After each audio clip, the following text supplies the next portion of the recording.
Lebanon আর ইরানের সাথে যখন যুদ্ধের হুঙ্কার দিচ্ছে ইসরায়েল, ঠিক তখনই ঘরের মাঠে এক ক্ষুদ্র বাহিনীর কাছেই নাজেহাল দশা নেতানিয়াহুর শহরের। কোনো হাইটেক ক্ষেপণাস্ত্র বা ড্রোন নয়, এবার ইসরায়েলি দম্ভ গুড়িয়ে দিতে হাজির হয়েছে হাজার হাজার মৌমাছির এক বিশাল বাহিনী। নেতিভত শহরে এখন যুদ্ধের সাইরেনের চেয়ে মৌমাছির গুঞ্জনই বেশি আতঙ্ক ছড়াচ্ছে। কেউ বলছেন প্রকৃতির প্রতিশোধ, আর কেউ বলছেন ইসরায়েলি দম্ভের মুখে এক বিশাল চপেটাঘাত।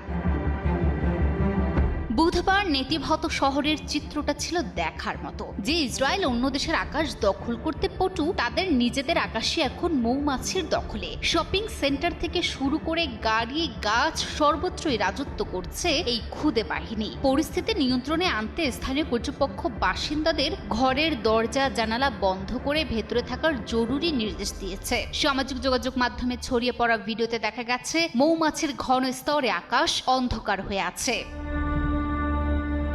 সবচেয়ে হাস্যকর এবং বিড়ম্বনার বিষয় ঘটেছে ইসরায়েলি সামরিক বাহিনী বা আইডিএফ এর সাথে। তাদের মান সম্মান এবার ধুলোয় মিশেছে এক ঝাঁক মৌমাছির কারণে। একটি অত্যাধুনিক সামরিক বিমানের ইঞ্জিনে ঢুকে পড়েছে এই মৌমাছিরা। অবস্থা এমন দাঁড়িয়েছে যে কোটি কোটি ডলারের যুদ্ধ বিমান এখন উড্ডয়ন ক্ষমতা হারিয়ে রানওয়েতে পড়ে আছে। কোটি কোটি ডলারের সামরিক প্রযুক্তি এখন স্রেফ কয়েক গ্রাম ওজনের মৌমাছির কাছে জিম্মি।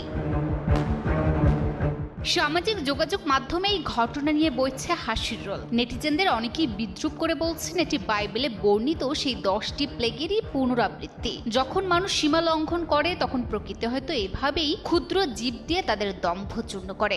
বিশেষজ্ঞরা গাছপালা কমে যাওয়া বা বৈশ্বিক উষ্ণায়নের তথ্য দিলেও সাধারণ মানুষের কাছে এটি ইসরায়েলের জন্য এক চরম বিড়ম্বনার নাম। যুদ্ধবিরতির আলোচনার টেবিলে ইসরায়েল যখন শর্তের পর শর্ত দিচ্ছে, ঠিক তখন বাড়ির আঙিনায় মৌমাছির কামড় সামলাতে হিমশিম খাচ্ছে তারা। ইসরায়েলিদের এই মানসিক চাপ আর বিড়ম্বনা বলে দিচ্ছে অত্যাধুনিক অস্ত্র দিয়ে মানুষ মারা সহজ হতে পারে, কিন্তু প্রকৃতির তাণ্ডবের সামনে দাঁড়ানোর ক্ষমতা কোনো পরাশক্তিরই নেই।